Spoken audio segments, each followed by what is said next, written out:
Eles não eram apenas homens, eram a personificação da fúria. Imagine uma força da natureza com uma espada na mão. Muito antes dos reis, dos impérios, das leis e das grandes muralhas que conhecemos hoje, existiam guerreiros que não lutavam como soldados disciplinados. Eles lutavam como feras selvagens. Lá no norte gelado da Europa, onde o inverno era um inimigo mais mortal do que qualquer exército, nasceu a lenda dos Berserkers. Guerreiros que não temiam a morte, porque em suas mentes eles já entravam na batalha como se estivessem mortos. Os povos nórdicos, os vikings, tinham uma visão muito diferente da guerra. Para eles, não era apenas um confronto físico de aço contra aço, de músculo contra músculo, era uma batalha espiritual. E os Berserkers eram a prova viva disso. Eles não lutavam pela glória comum, nem por pilhas de ouro ou terras. Eles lutavam por algo muito mais visceral, para serem possuídos pela fúria incontrolável dos deuses. Eles buscavam um estado de êxtase de combate, uma conexão direta com o poder divino da guerra. Essa transformação não acontecia por acaso. Era um ritual sombrio e intenso. Antes da batalha, os Berserkers se isolavam do resto do clã. Entravam em um processo de preparação que testava os limites do corpo e da mente. Eles jejuavam, esvaziando seus corpos para abrir espaço para o espírito animal. Gritavam, urravam para os céus, chamando a fúria para dentro de si. Chegavam a morder as bordas de seus próprios escudos de madeira com tanta força que deixavam marcas de dentes profundas, numa demonstração de raiva contida prestes a explodir. Existem muitas teorias sobre como eles atingiam esse estado.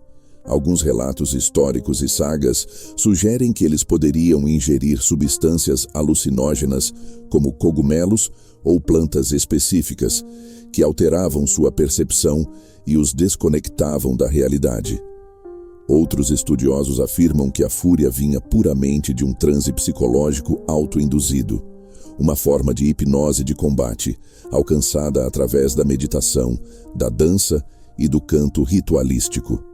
O método exato se perdeu no tempo, mas o resultado era inegável.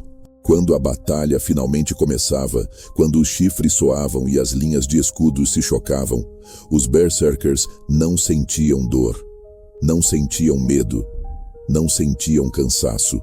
Eram máquinas de matar imparáveis.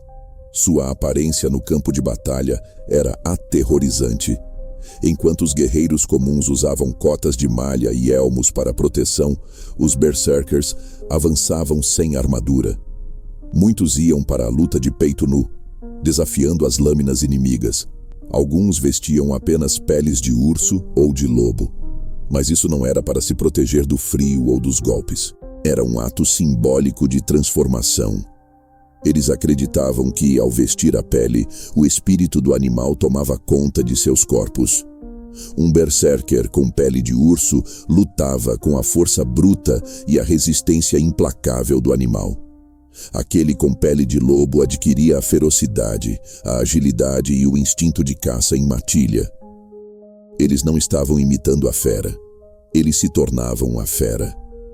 Nos campos de batalha da Europa medieval, eles eram armas vivas, o terror encarnado. Ignoravam ferimentos que matariam homens comuns instantaneamente. Há crônicas que descrevem berserkers continuando a lutar com flechas cravadas no peito, com membros decepados, cobertos de sangue da cabeça aos pés, tanto seu quanto de seus inimigos. Para o soldado adversário, treinado para lutar contra outros homens, a visão era incompreensível. Eles não viam um guerreiro, viam um monstro, uma criatura de pesadelo que se recusava a morrer. Existem relatos em crônicas europeias, escritos por monges e nobres aterrorizados, que descrevem exércitos inteiros quebrando a formação e fugindo em pânico apenas ao ver um pequeno grupo de berserkers avançando em sua direção.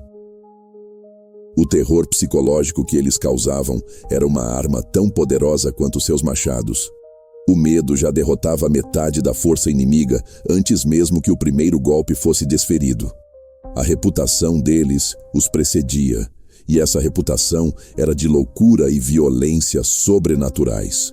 Mas essa fúria divina, essa força sobre-humana, tinha um preço terrível.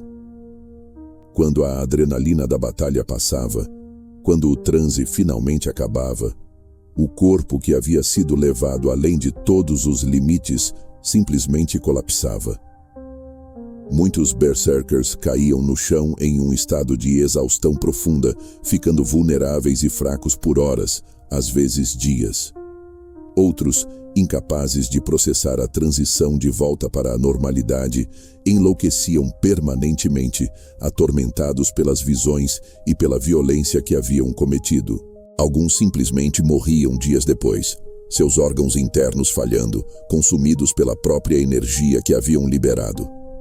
Dentro da própria sociedade viking, a relação com os berserkers era complexa.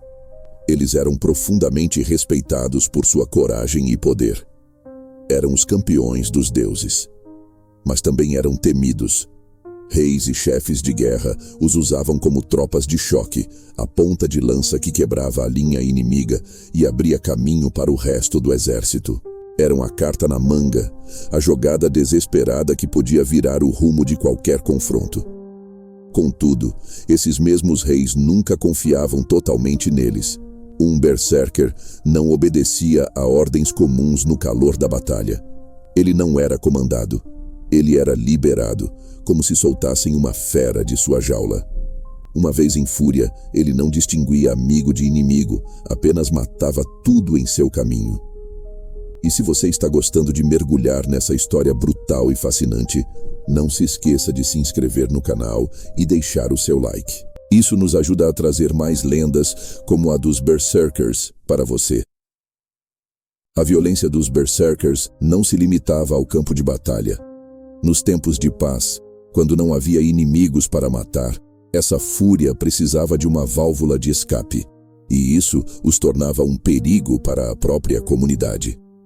Muitos eram considerados perigosos demais para conviver entre pessoas comuns.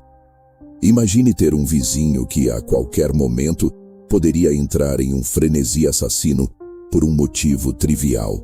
Há relatos de berserkers sendo exilados, forçados a viver isolados nas florestas.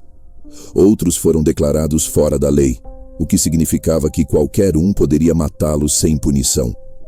Há até mesmo sagas que contam sobre execuções e assassinatos preventivos, eliminando o guerreiro antes que sua fúria pudesse destruir a própria tribo.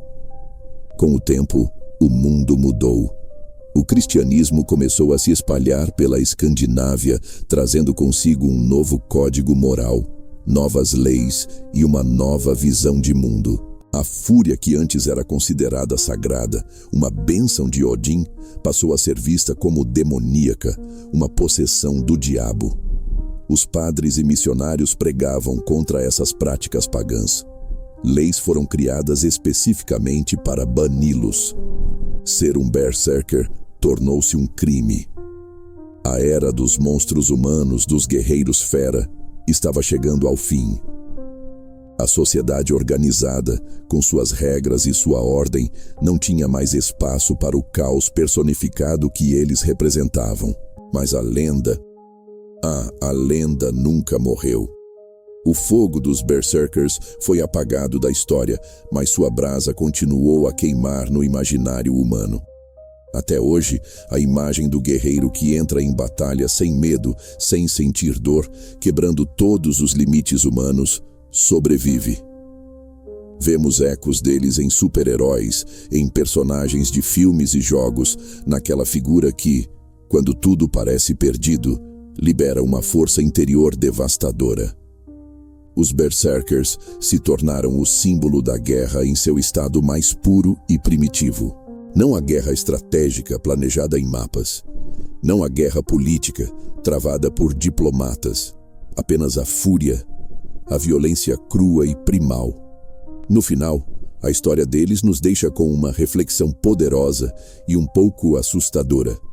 Eles provam que, quando as finas camadas da civilização, da lei e da ordem são removidas, o homem pode retornar à fera que existe dentro de si.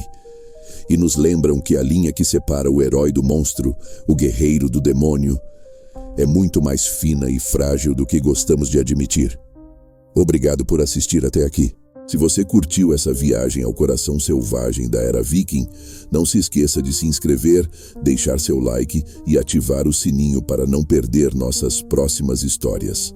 Até a próxima!